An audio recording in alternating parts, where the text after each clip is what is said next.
我们第一次合作，我是很开心的。那你想我们这一次唱什么歌？你选。我选啊。其实短发对我来讲，其实是季季姐给我的印象比较深的一首歌。我已剪断我的发，剪断了牵挂，剪一地不被爱的分岔。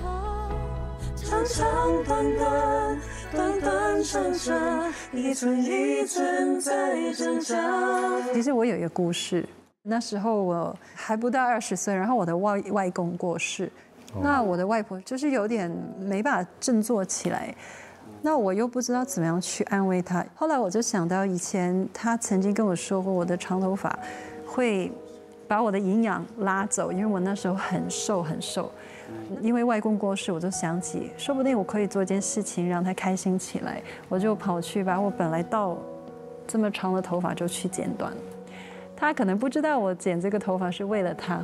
对，我没有特别去说明，但是我感觉我应该为他做点事情的。哇，这是第一次听说。对，当时确实还以为《短发》这首歌是爱情，然后剪去这个头发。对，这首歌就是要讲这种感觉。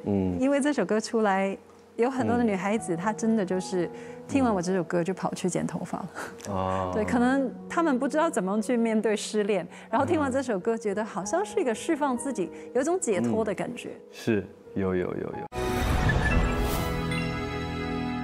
接下来，让我们进入到保留更多天然活性蛋白的极致鲜活奶粉天赐鲜活时刻。欢迎张含韵，欢迎，谢谢，我来了。在这首歌上面，两位的舞台上面会有什么样的精心的设计吗？这一首我们俩基本上只有对视的，其实没有太多的走位，更多是沉浸在这首歌里，然后让大家去感受到你们的这种情绪和氛围，让大家上头。这首歌小唐帮了我很多忙。好。因为我对这歌的理解，我就觉得我要很沉稳，然后我像一个复仇者，就是在控诉一样的感觉。